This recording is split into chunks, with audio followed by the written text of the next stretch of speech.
Olá, camaradas, sejam bem-vindos ao canal do NucleoPraxis. Aqui em cima tem um íconezinho que você pode clicar nele, que vai levá-lo para a página, para o nosso sítio, o sítio do NucleoPraxis. Lá tem um acervo de artigos, um pouco da reflexão que os membros do NucleoPraxis produzem e sistematizado um pouco o histórico de nossa trajetória.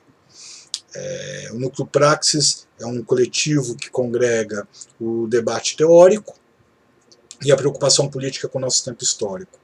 Somos ligados institucionalmente ao Laboratório de Economia Política e História Econômica da Universidade de São Paulo. Tardiamente, esse programa de formação política surge como uma contingência da pandemia, substituindo o nosso trabalho de formação popular na comunidade São Remo. Nosso intuito é produzir debates e conversas virtuais que tentem jogar um pouco de luz sobre os problemas de nosso tempo e as contradições que movem o planeta em nossa quadra histórica. Não estamos falando de qualquer quadra histórica.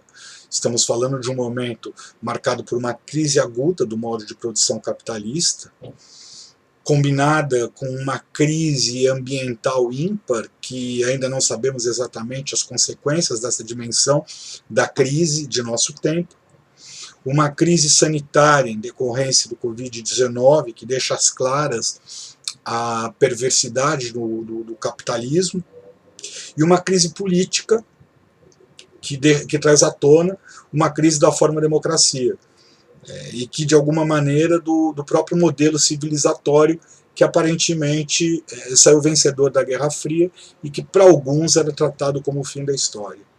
E nesse momento, que combina uma crise com pelo menos 4 dimensões,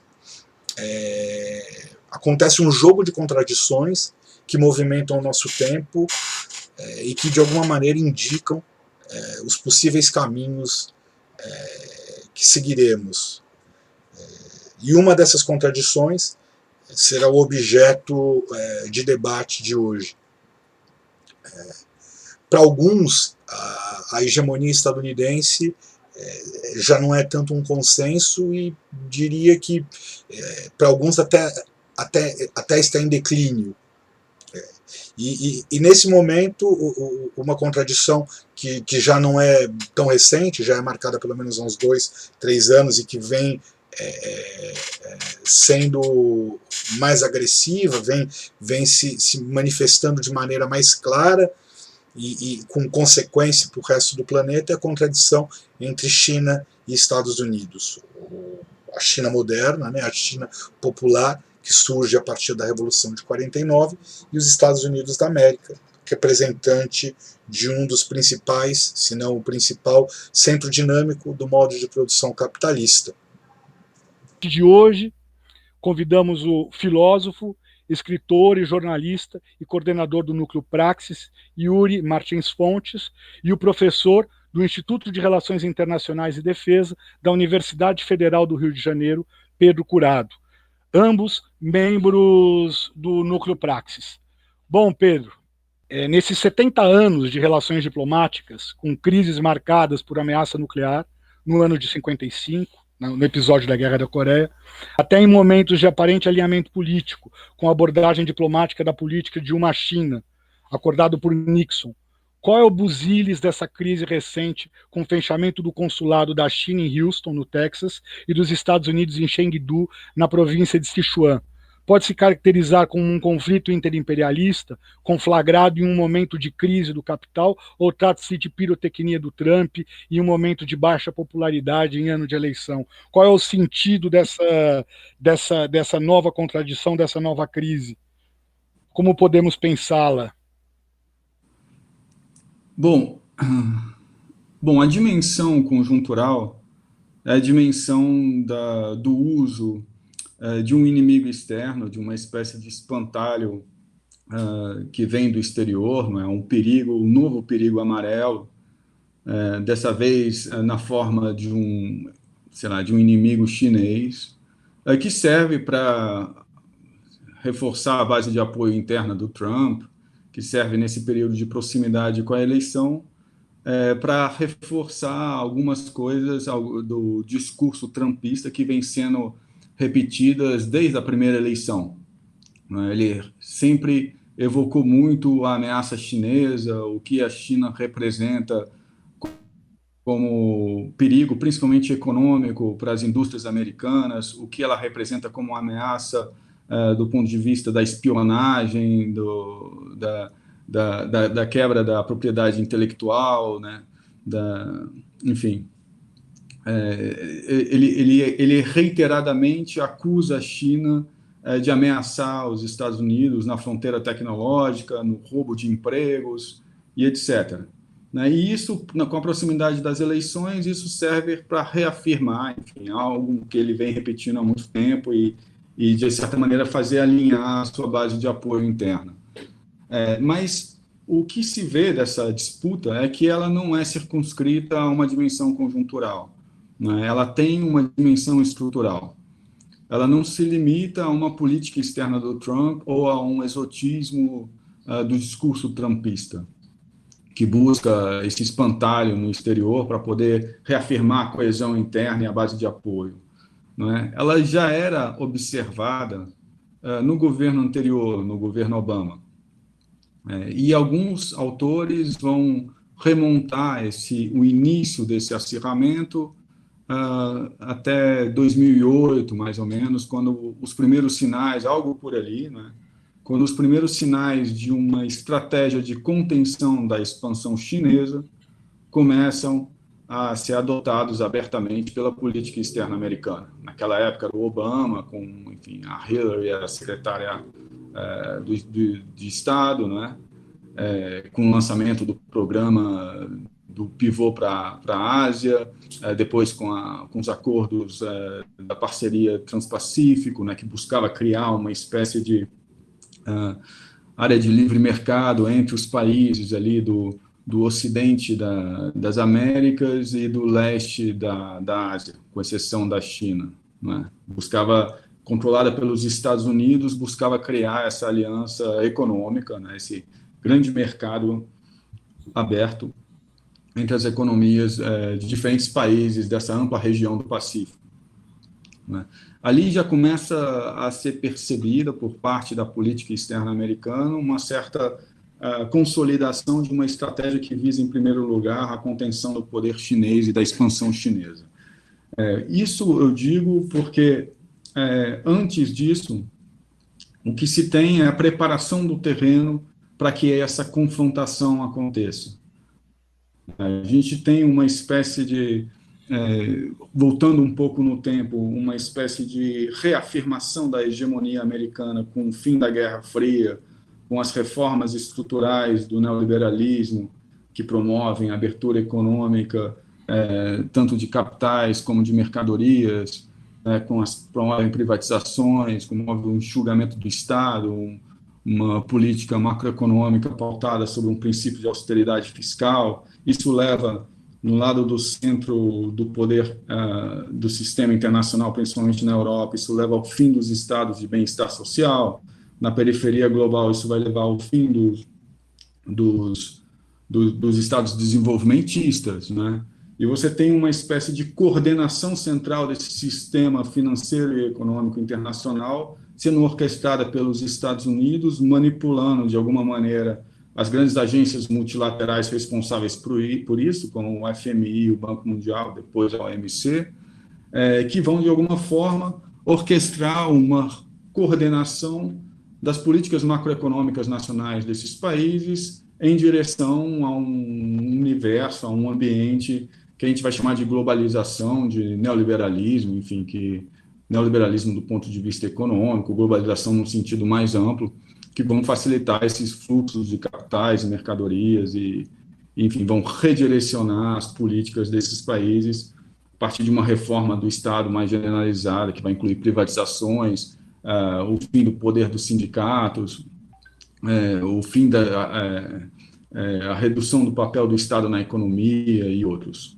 né? Então, nesse mundo no qual China e Estados Unidos disputam agora uma supremacia econômica, a China quase chegando ao ponto de se tornar a primeira economia do mundo, disputam de alguma maneira a supremacia militar. Os Estados Unidos ainda são bem superiores à China nesse aspecto, disputam a fronteira tecnológica, principalmente no ramo da indústria 4.0, com a China já chegando na frente a partir de algumas empresas nacionais, como a Huawei com 5G e outras ligadas à internet, enfim, e a esses setores, a esses segmentos da economia e da indústria que fazem uso de um conteúdo tecnológico mais sofisticado, né?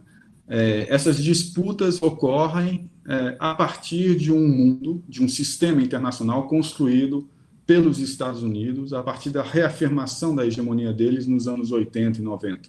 Não é?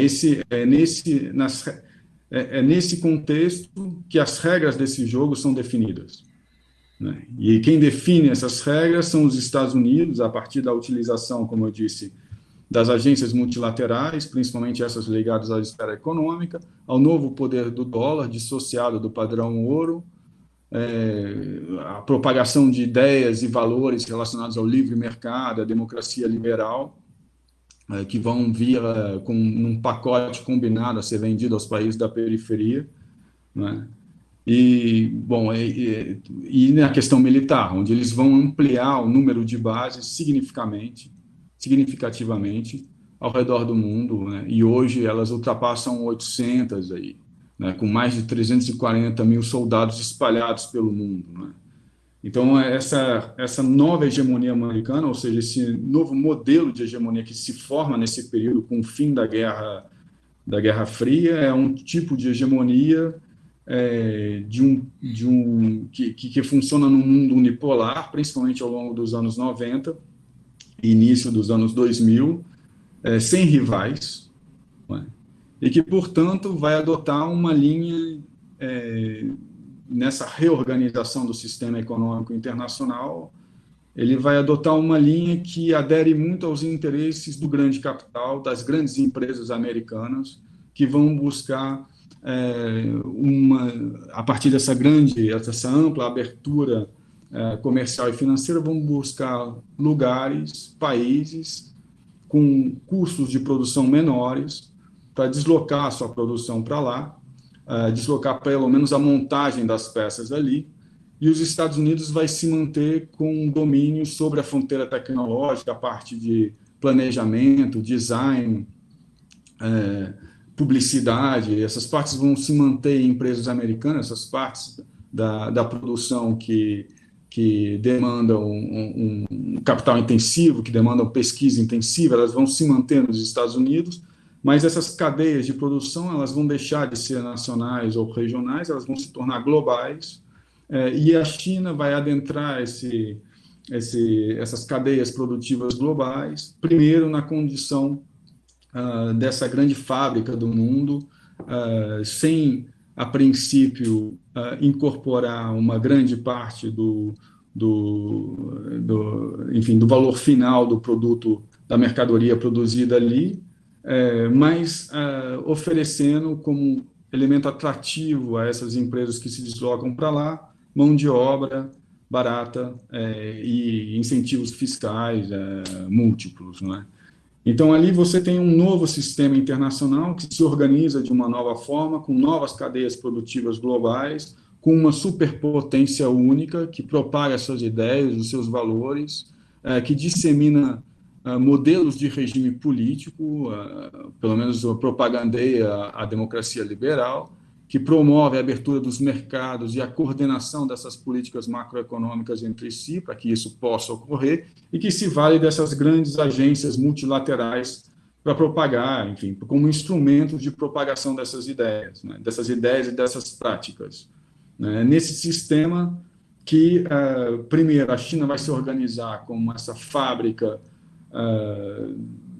dentro dessas cadeias globais de produção, essas fábricas que são no início montadoras, mas que gradualmente elas vão se desenvolvendo. A China consegue escapar da armadilha da renda média e hoje em dia ela já disputa a fronteira tecnológica em vários segmentos da indústria.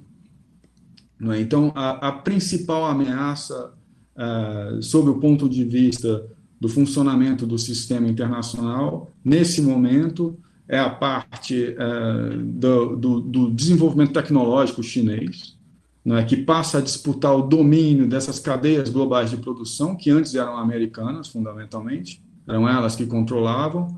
E nas outras dimensões, na dimensão militar, a China vem se militarizando fortemente, ela vem expandindo suas despesas militares enormemente, vem fazendo alianças com países que são potências militares, como a Rússia, por exemplo, com treinamentos conjuntos e etc. Do ponto de vista da capacidade de cooptação, ela vem desenvolvendo programas de investimentos em diversos países do mundo, ela se torna também o principal parceiro comercial de vários países da Ásia, da África e da América Latina, não é? Então, ela vem propagando a sua influência ao redor do mundo. E o único elemento do poder americano que ainda continua sendo indiscutivelmente americano e continua sendo visto como um grande pilar dessa hegemonia aparentemente contestada nesse momento dos Estados Unidos é o dólar. E nesse ponto a China ainda não conseguiu avançar em qualquer programa de substituição do yuan pelo dólar como moeda de referência das trocas internacionais. Por mais que ela tente, em alguns casos, substituir o dólar por outra moeda nas trocas com a Rússia ou com alguns países com os quais ela tem uma aliança mais próxima, normalmente ela não substitui pelo yuan, mas sim pelo euro, por alguma outra moeda que não é a moeda chinesa. Então, nesse ponto, ela ainda continua sem uma estratégia real de substituição da dependência que ela tem da moeda de referência do sistema internacional, que é o dólar, nesse formato de dólar flexível, né, de dólar sem lastro em nenhuma medida em ouro, que continua sendo um dos principais pilares do poder americano no mundo. Então, para resumir, existe um sistema que se forma com regras novas e bases novas a partir dos anos 80 e o fim da Guerra Fria, não é? Esse sistema tem no dólar um elemento, ele tem nas aberturas comerciais e financeiras do neoliberalismo um outro elemento, ele tem no funcionamento das agências internacionais, na propagação de novos valores, ideias e práticas, um terceiro elemento, não é?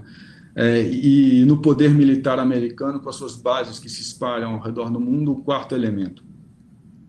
E esse mundo organizado em torno desses quatro elementos vai ser o mundo, o sistema internacional, no qual esses dois países vão cavalgar rumo a um conflito nesse instante em que a gente conversa agora, né? Um conflito que começa a aparecer principalmente depois que a China, com décadas de crescimento a 2 dígitos, de alto crescimento, por conta se aproveitando das regras desse sistema, né, que ela soube se aproveitar muito bem, ela consegue começar a sair de uma produção associada a uma indústria de base, ou uma indústria de bens de consumo duráveis ou não duráveis, e passar para uma indústria de alta tecnologia.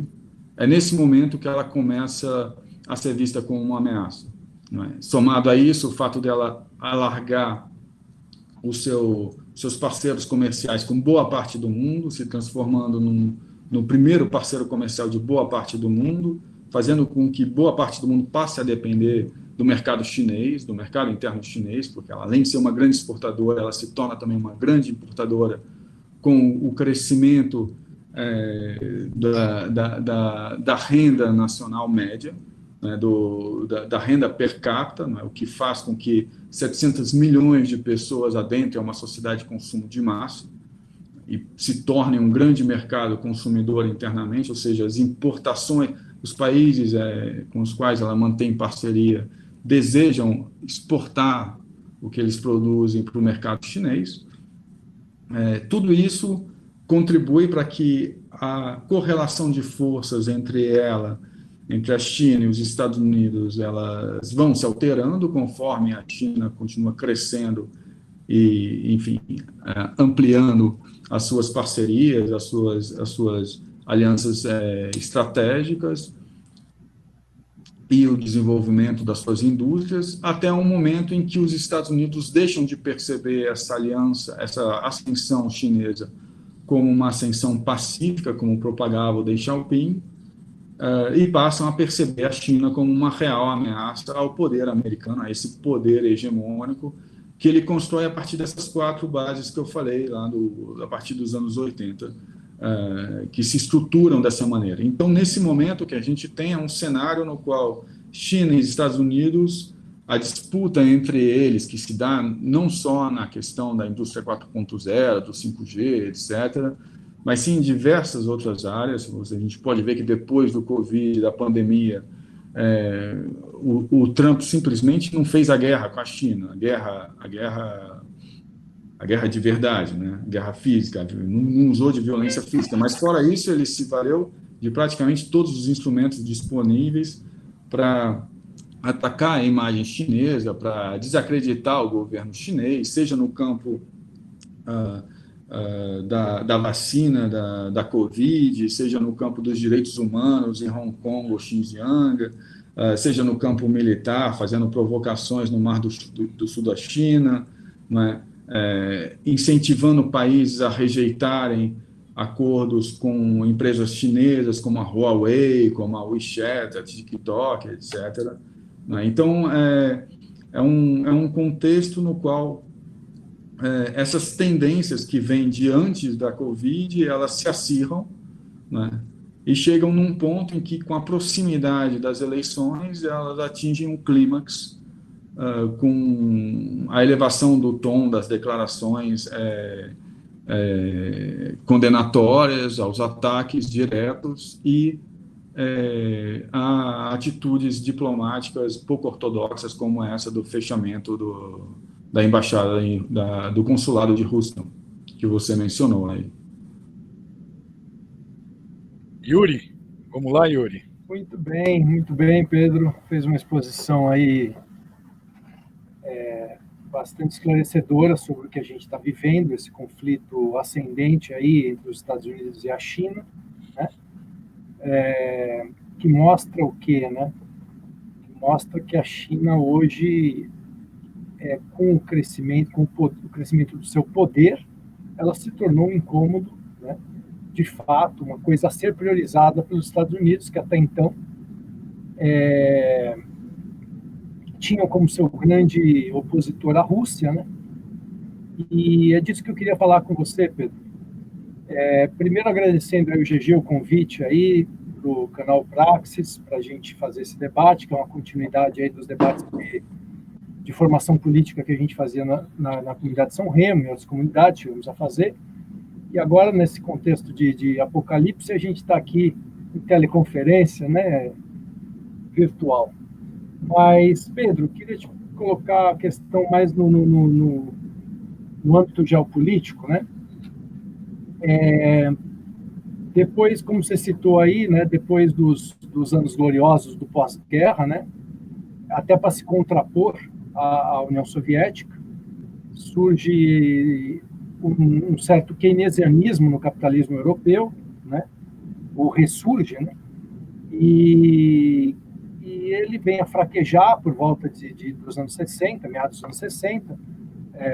As revoltas de 68 são um sintoma disso.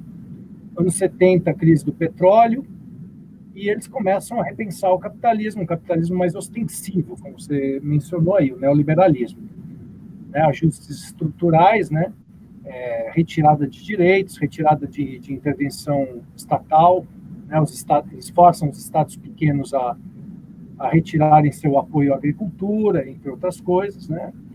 E claro que o estado mínimo, né, ele vale só para os países pequenos. Os Estados Unidos, Inglaterra nunca tiveram estados mínimos, né? Sempre foram fortes os estados lá.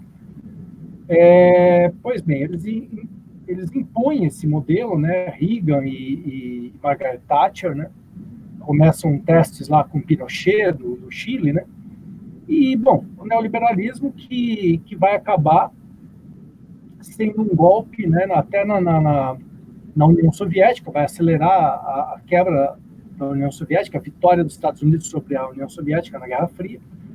Desde 1990, então, aquela bipolaridade que a gente viveu no pós-Segunda Guerra, entre a União Soviética e os Estados Unidos, ela vai se tornar uma unipolaridade. Né?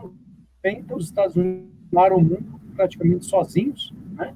Eles fizeram a guerra nos Balcãs, eles avançaram sobre os muros da fronteira russa, né? Dividiram a Sérvia, a Iugoslávia, depois invadiram o Iraque, Afeganistão, mas fizeram um monte de guerras, sempre, claro, em busca de consolidar seus interesses, sua potência.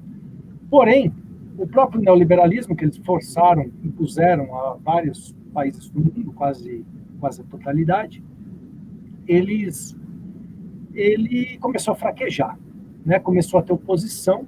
Essa oposição acabou por levar no começo do século XXI governos progressistas, governos reformistas ao poder em várias nações.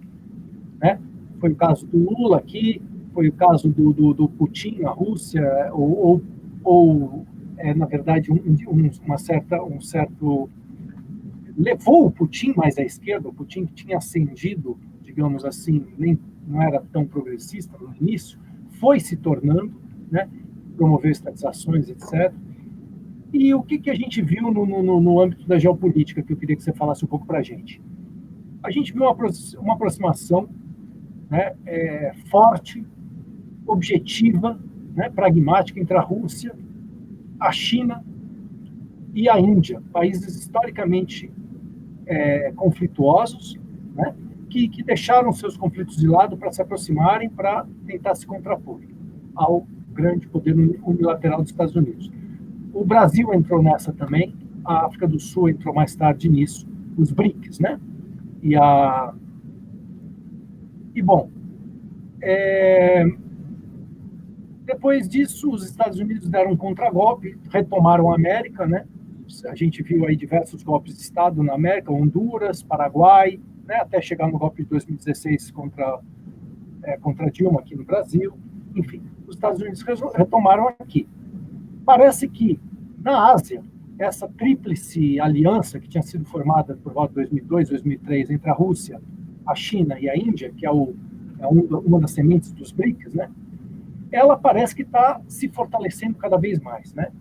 E aí eu queria que você comentasse sobre isso. Né?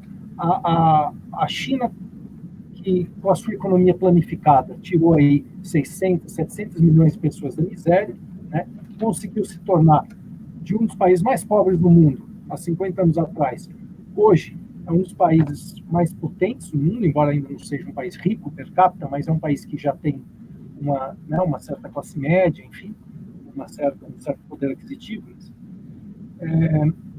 A China hoje começa a despontar como a principal rival dos Estados Unidos, superando inclusive a Rússia. Né?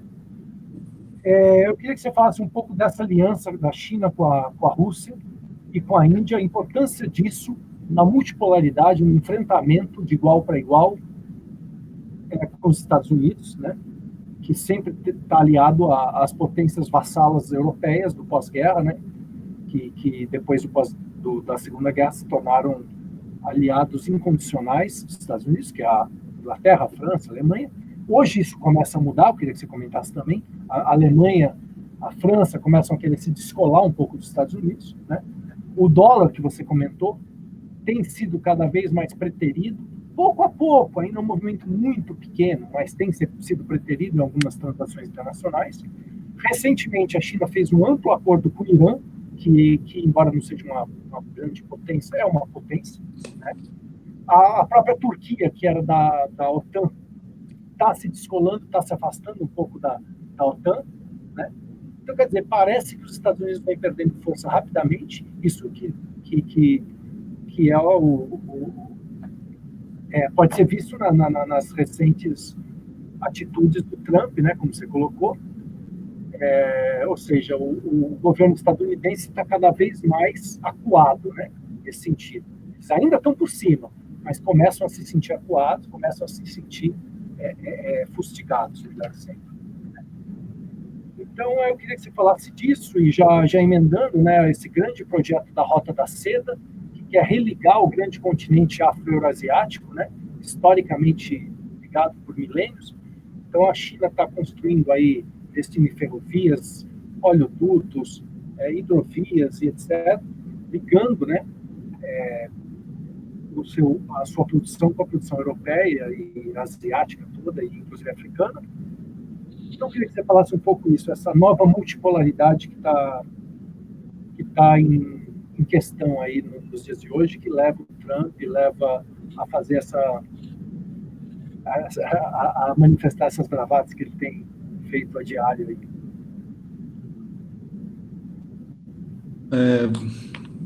Bom, com relação à aliança entre uma aliança de conveniência, não é, entre China e Rússia,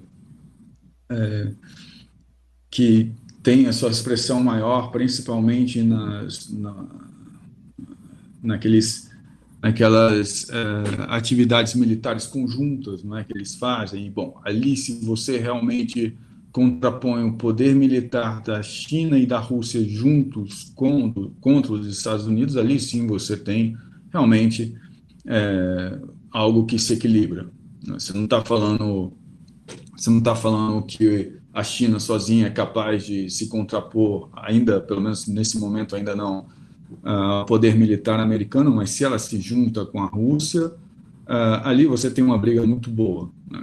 Ali você tem algo que tende a um equilíbrio, se não a uma vantagem para o bloco eurasiático. E para além dessa aliança mais para o lado militar, essa espécie de aliança de conveniência, no qual eles parecem dividir um pouco zonas de influência da Eurásia, por exemplo, a questão, por exemplo, dos países da Ásia Central, a China vem entrando pesadamente ali do ponto de vista das parcerias comerciais, em termos de investimento, em termos de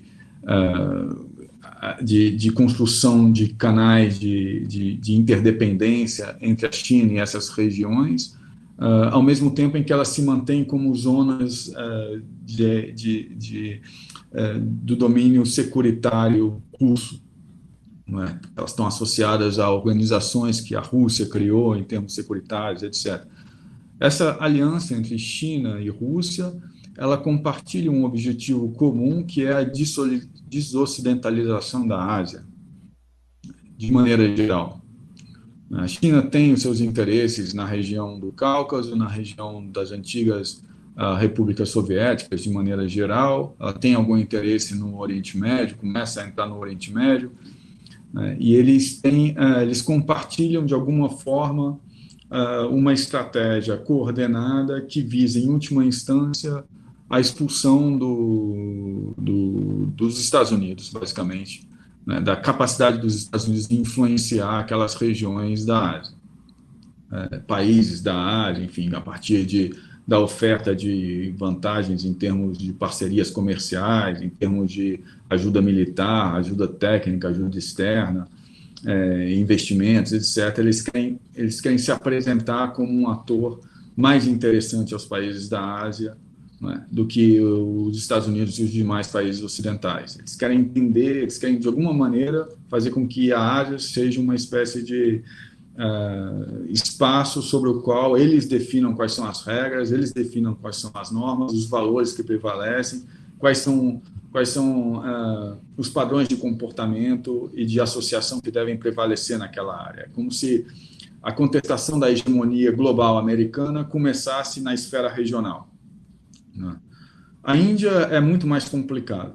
A Índia, como você mesmo mencionou, mantém um histórico de relações conturbadas com a China, recentemente passa por um período de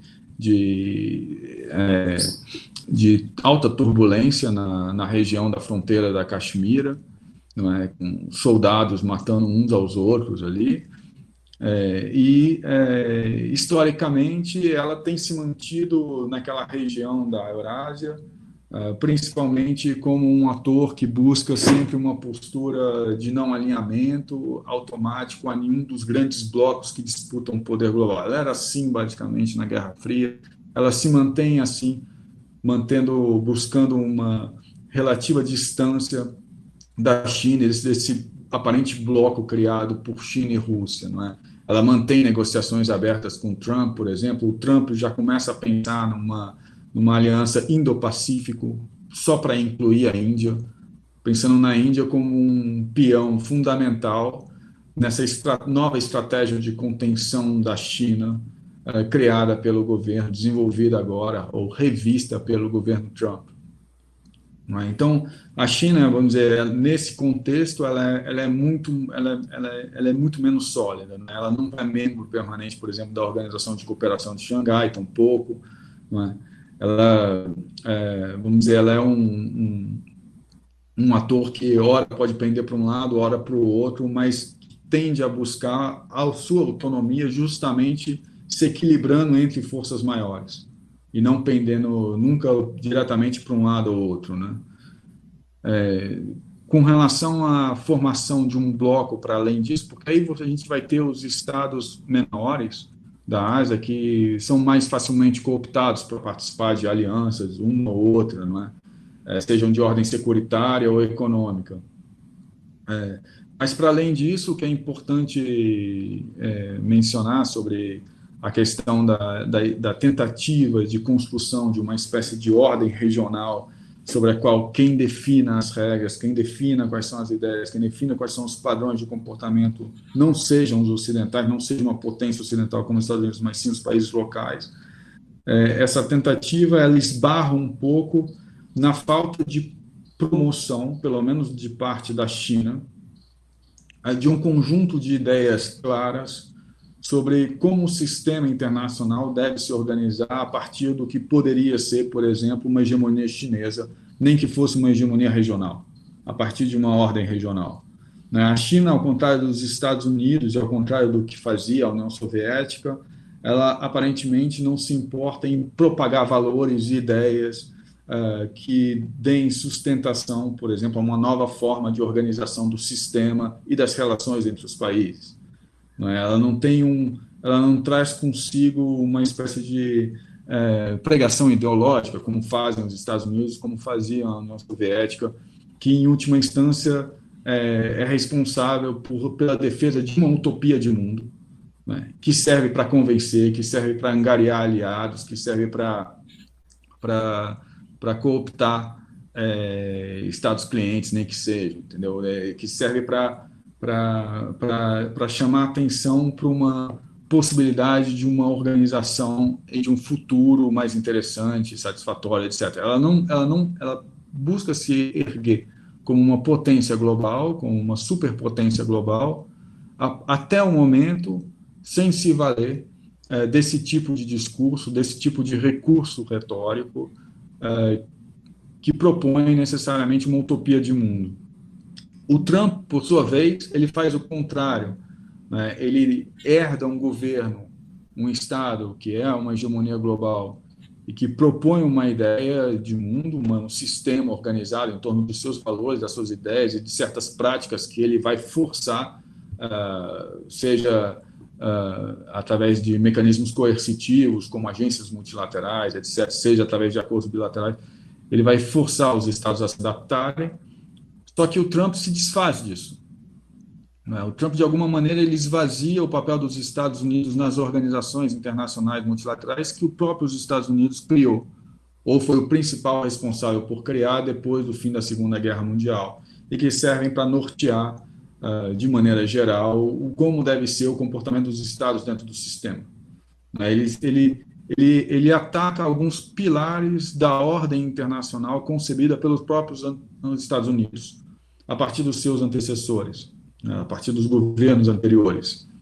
Para além da questão do esvaziamento das organizações multilaterais e de uma postura muito menos universalista no discurso, né? Ele não defende mais uma utopia universal, como o Obama fazia e os outros, né? Sei lá, sociedade livre, contra a tirania, nada disso. Ele defende simplesmente o interesse americano.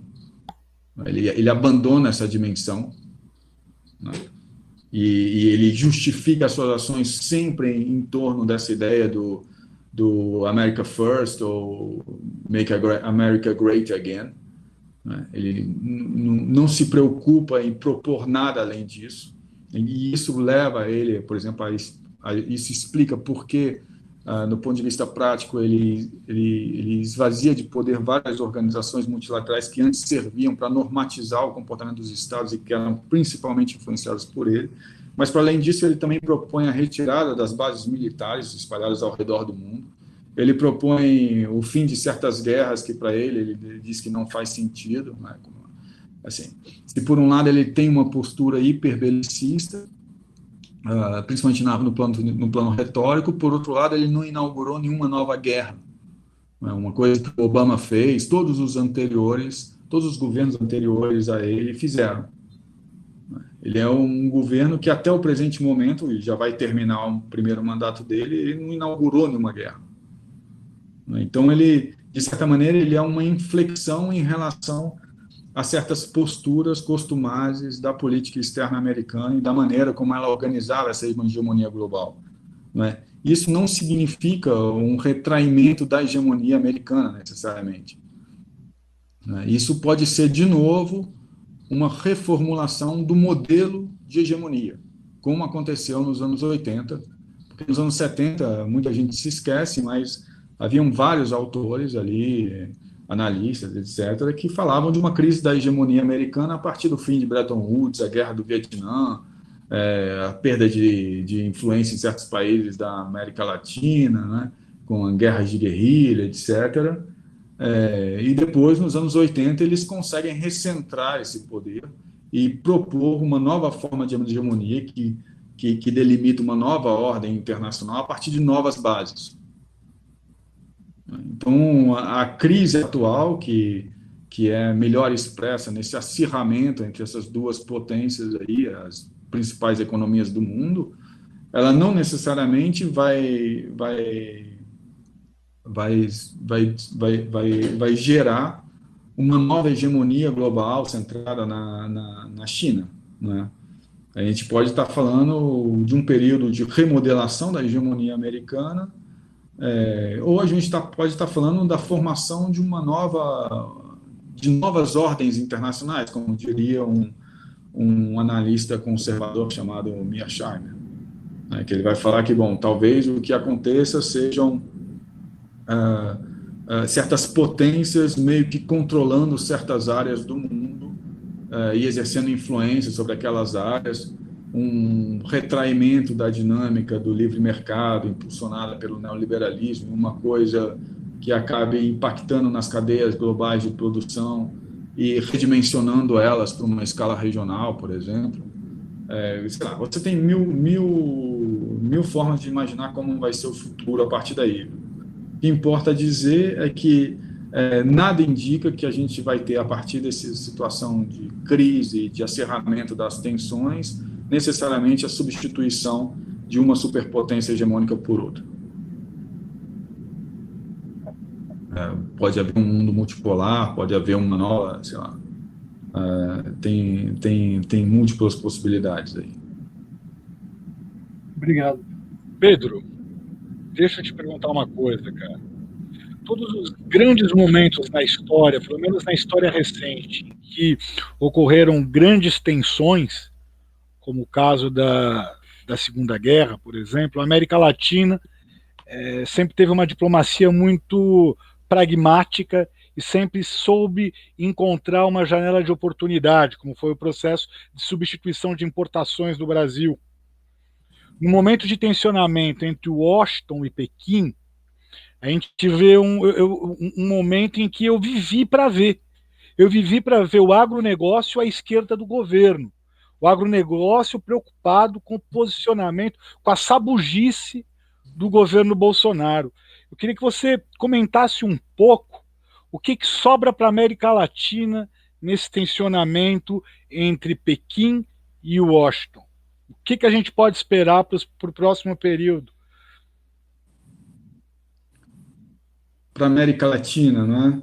A América Latina, eu entendo que esses contextos em que você tem o afloramento de uma espécie de ao menos um esboço de uma ordem mais se aproxima de uma bipolaridade ou uma multipolaridade, como o Yuri falou, é que eles são uma janela de oportunidade gigantesca, não é? Porque se antes, por exemplo, a América Latina ela era relativamente desvalorizada pela política externa americana, ela passa a ser revalorizada conforme a China demonstra interesse em se inserir, enfim, na América Latina, através do comércio, através dos investimentos, né?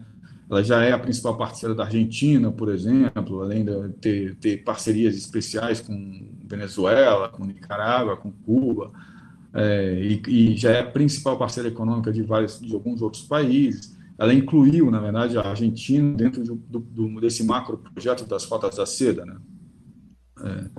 Mas e isso cria uma janela de oportunidades, porque isso dá necessariamente poder de barganha para os países da região, porque eles podem vender caro, vamos dizer, o seu alinhamento ou o seu apoio a um lado ou outro, ou não necessariamente jamais apoiar nenhum, fazer uma espécie de leilão para ver quem oferece mais, não é? Como acontecia na época da Guerra Fria com os países não alinhados, que tentavam se industrializar e iam, se o mercado ocidental não dava os investimentos, não dava os empréstimos que eles queriam, ou não dava assistência técnica, eles iam para o mercado soviético, né? E os soviéticos, eles ajudaram diversos países da África e da Ásia a se industrializar. Eles próprios eram um modelo de industrialização acelerada, né? Então, isso cria em si uma janela de oportunidades para esses países.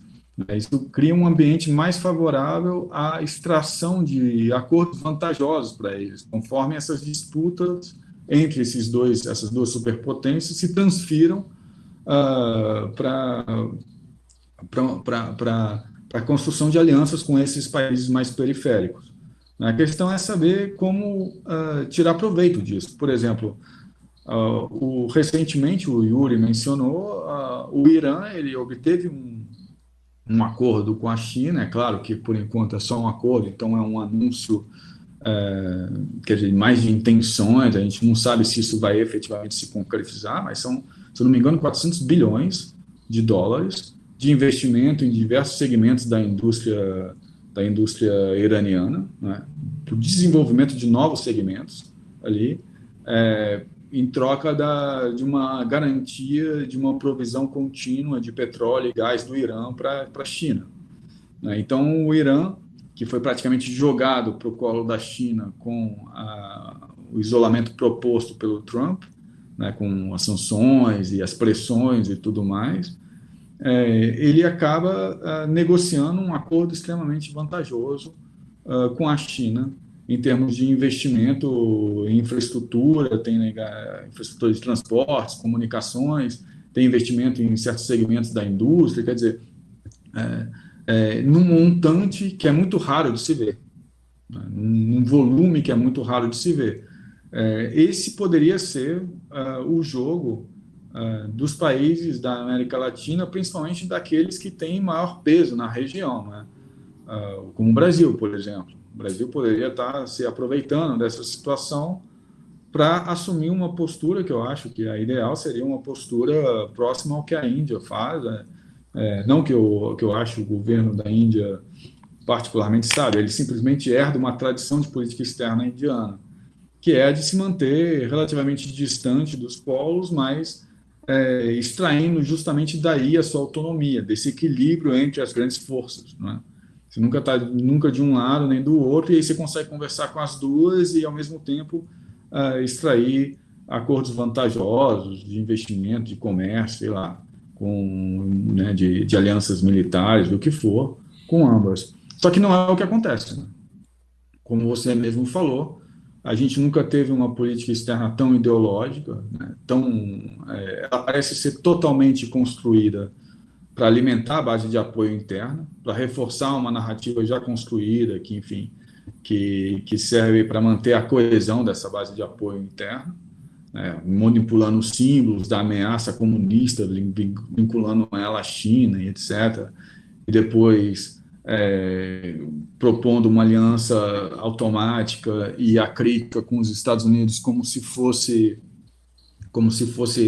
uma espécie de salvação do bloco ocidental contra essa ameaça chinesa. É bom sempre lembrar daquele texto que o Ernesto Araújo publicou pouco antes de ser nomeado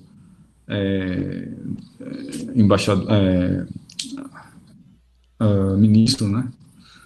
Aquele texto que se chama Trump e o Ocidente, no qual ele diz abertamente que o Trump é uma espécie de guardião dos valores, das ideias do Ocidente, que, por sua vez, são os elementos responsáveis pela superioridade. Ele não diz isso com todas as letras, mas é a ideia que tem por trás do Ocidente em relação ao resto do mundo. Então, ele, dentro dessa visão de mundo, que ele já deixou clara ali, que é compartilhada pelos outros membros ali do governo, pela alta cúpula do governo, vale a pena se pôr como uma espécie de guardião subalterno da liderança americana, da liderança do Trump, principalmente, porque eles estão diante de uma espécie de grande conflito global entre o bem e o mal, né? E o importante é você cerrar as fileiras do lado do bem ali e aceitar essa cadeia de comando que vem de cima para baixo, né, do país da América do Norte, e porque isso vai ser o melhor para o Brasil, vai ser o melhor para o Ocidente, enfim, sei lá. De todo jeito, esse tipo de narrativa que é constantemente mobilizado dentro do bolsonarismo, e o Bolsonaro ele não tem muito, nem o governo dele, né, ele não tem muita flexibilidade para modular o discurso dependendo do público, ele sempre repete a mesma coisa. Bom, ele serve pelo menos para manter essa base de apoio consolidada e coesa interna. A despeito disso, atrapalhar os negócios de diferentes segmentos da economia brasileira, como, por exemplo, o agronegócio. Ele certamente é impactado por essa política de alinhamento automático com os Estados Unidos, sabendo que o principal mercado consumidor dele é a China. Yuri? Muito bem, Pedro. GG, eu imagino que, sendo uma entrevista de cunho educativo, né, como a gente mencionou no início, parte da continuidade dos nossos ciclos de debates de formação política, a gente deve estar aí se encaminhando para as últimas intervenções. Então, eu vou fazer uma pergunta bastante objetiva para o professor Pedro Curado, da Universidade Federal do Rio de Janeiro, tentar aí elucidar os nossos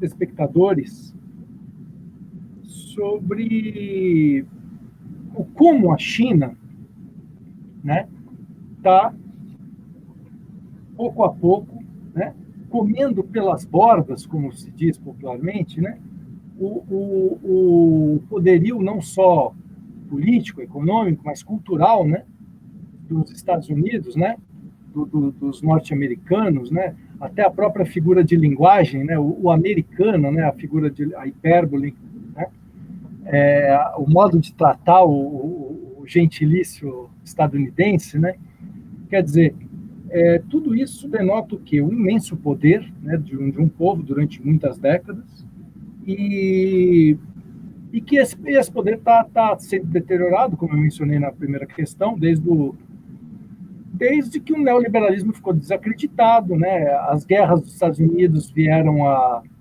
o podre que estava por trás das guerras vieram à tona, né? O próprio caso do Julian Assange, etc. Então, quer dizer, antigamente, né, você lembra a sua avó dizendo, porque nos Estados Unidos, né? Hoje em dia, não sei se que a pessoa seja muito limitada mesmo, ninguém se refere aos Estados Unidos como uma coisa superior, boa, né? Eles são mais fortes. Então, eu queria, Pedro, te perguntar o seguinte, né? Os estadunidenses, os norte-americanos, eles estão perdendo um pouco de voz no mundo, né? Eu concordo com você. Eu acho que não é o caso de se pensar uma nova unipolaridade. Eu acho que os Estados Unidos não vão ser desbancados tão rapidamente, e talvez não sejam, né? Eu acho que o que está surgindo é uma multipolaridade, eu acho que isso, a meu ver, não tem volta. Eu acho que essa aliança russa-chinesa, ela tende a perdurar. A Índia já deu várias mostras de que está, embora, como você mencionou aí desde o Nehru, né, ela tem essa posição aí entre os polos, né, ela nunca se alinha automaticamente, mas ela está mostrando que ela tende a se alinhar com a China e com a Rússia em algumas questões, especialmente asiáticas, né? E, bom, a China está promovendo essa imensa rota da seda, né, e cinturão da seda, por mar e por terra. Eu queria que você comentasse um pouco disso, dessa iniciativa de religar, né, o grande continente afro-eurasiático, e também que você, já fechando, já se encaminhando para o final, que você dissesse o que você acha dessa, né, nesse momento de uma pandemia, né, a China aparentemente com as medidas planificadas, rígidas e prontas, ela conseguiu controlar o coronavírus de uma maneira superior a outros povos, aos Estados Unidos, por exemplo, que claramente estão sofrendo muito com isso, e isso parece que vai facilitar esse salto que vinha sendo muito paulatino, né? Você vê que quando a China retoma Hong Kong, ela falava bem baixinho ainda com a Europa, com a Inglaterra, com os Estados Unidos. A China hoje fala mais alto, né? E agora parece que tem um salto, né? Esse coronavírus, a própria forma, essa semana o Xi Jinping disse que a vacina que eles desenvolverem vai ser doada a países pobres, vai ser financiada, vai ser vendida a preços módicos, né, de forma a resolver o problema mesmo, não a ter lucro. Quer dizer, tudo isso me parece que a China está dando um salto rápido depois desse coronavírus, queria que você comentasse. Ela vinha dando pequenos saltos e agora foi um salto maior. E queria que você comentasse isso da questão cultural, além da econômica, que está envolvida com essa ampliação, retomada da Rota da Seda. A Rota da Seda, ela é um lançamento. Bom, o contexto de lançamento da Rota da Seda, ele vem na sequência de outros acontecimentos que reforçam a mudança da maneira como a China se posiciona em relação ao resto do mundo, né? Se eu não me engano, as novas Rotas da Seda são lançadas com Xi Jinping em 2013. Antes disso, em 2008, com a crise de 2008, né, a crise que começa no Ocidente, nos Estados Unidos de novo, a China ela já começa a dar passos mais assertivos, né, de maneira geral, em relação à forma como ela se apresenta ao resto do mundo. Ela deixa um pouco de lado aquela política do Deng Xiaoping de ascensão pacífica e começa a se mostrar mais assertivo, né? Seja na questão dos mares do sul da China, seja na maneira como ela começa a adentrar as agências multilaterais de caráter universal, como, por exemplo, a própria ONU, como ela passa... É interessante ver como nessas organizações ela passa a ter uma proporção muito maior, ela cresce, né, na proporção da cota, quer dizer, na cota que ela tem de financiamento dessas organizações. Em muitas delas, um aumento da cota do financiamento significa um maior poder decisório sobre ela. Você tem um voto que é proporcional ao quanto você contribui, né? Fora isso, ela vem ampliando as suas parcerias comerciais e esse projeto das novas Rotas da Seda, que depois, mais recentemente, vem também a se somar a esse Made in China 2020, 2025, né? Onde ela anuncia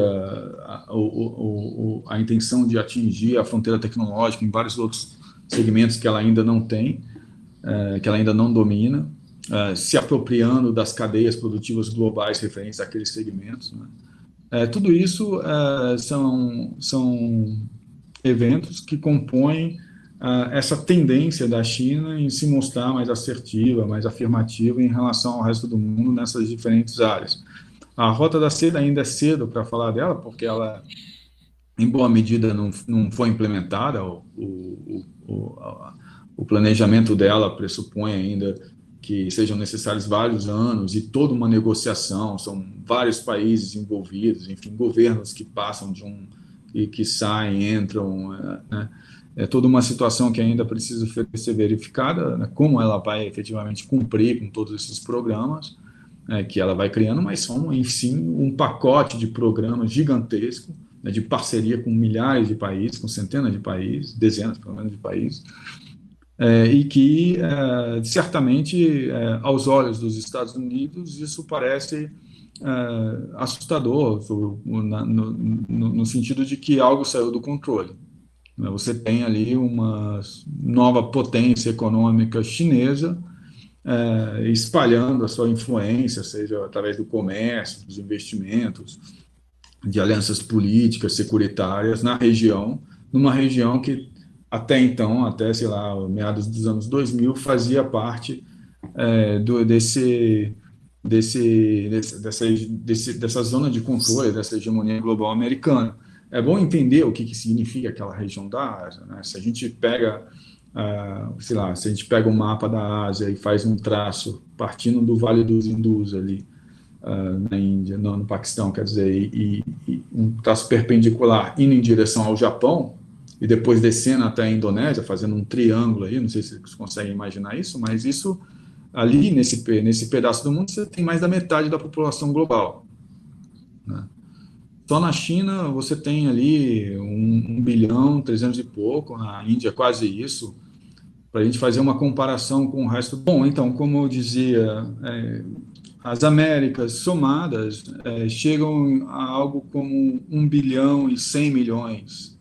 A África, com toda a população somada, chega a algo em torno de 1 bilhão também e alguma coisa como 100, 200 milhões. A Europa inteira somada, a população da Europa inteira somada, chega a 700 milhões, né? Então, quando a gente fala de uma China com 1 bilhão e 300 milhões, a gente está falando de um país que sozinho tem uma população maior do que toda a África individualmente, todas as Américas individualmente e toda a Europa individualmente, né?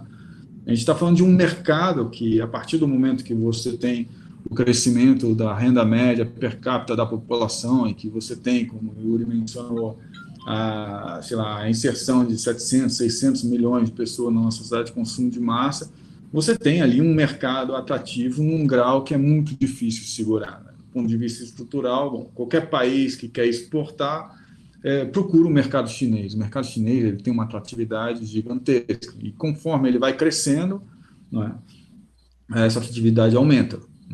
Então, as parcerias comerciais que a China oferece, quando ela abre o seu mercado para a entrada de empresas ou mercadorias de fora, tem um peso enorme na maneira como esses países vão direcionar a sua política comercial, né?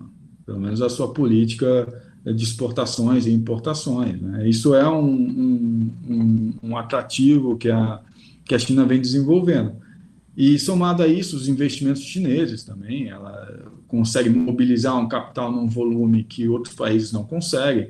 Ela cria agências multilaterais que, dessa vez, ela domina sozinha e que competem em termos de funções com agências multilaterais já consagradas, como o Banco Mundial e o FMI, como, por exemplo, o Banco de Investimento em Infraestrutura da Ásia ou o Banco dos BRICS, né? Tanto um quanto o outro são bancos de investimentos em projetos de infraestrutura que financiam esses projetos com empréstimos que costumam ser feitos em condições mais vantajosas que aqueles dessas agências multilaterais tradicionais, né? Então, quer dizer, a China, as novas rotas da seda, elas nada mais são do que um novo projeto, dentre alguns, né, que a China vem já pondo em prática. Então não é algo isolado, não é algo excêntrico, né? É algo que está dentro de um contexto, né, que é esse contexto de uma política externa mais afirmativa, mais assertiva da China em relação à construção de zonas de influência, de estados parceiros, né? Tem gente que gosta de falar que a China não tem estado amigo, só tem Estado cooptado, enfim, eu não vou entrar nessa discussão porque eu acho ela inócua, mas de todo jeito, a capacidade que ela tem de criar novas alianças, novas parcerias nesse âmbito comercial, financeiro, a partir também do uso e da instrumentalização dessas agências que ela mesma vai criando e das agências tradicionais que ela vai se infiltrando através, como eu disse, desse aumento das cotas de participação. Quer dizer, tudo isso mostra que o interesse da China é de ser, efetivamente, um ator com capacidade de atuar globalmente. Né? O único ator até agora que tem essa capacidade, pelo menos desde o fim da União Soviética, são os Estados Unidos. Então, pela primeira vez, existe realmente um ator no sistema internacional que se propõe a jogar no mesmo tabuleiro que os americanos jogam, que é esse tabuleiro ampliado, global. Bom, enfim, eu encerro por aqui, seria mais ou menos isso. Pedro, muito obrigado. Você que acompanhou o nosso canal, siga o canal, curta o vídeo, isso é importante para você se manter informado e colaborar com os espaços de formação e informação alternativa comprometidos com a emancipação da humanidade. Muito obrigado, Pedro, muito obrigado, Yuri. Obrigado, GG, obrigado, Pedro. Obrigado ao convite, obrigado a todos.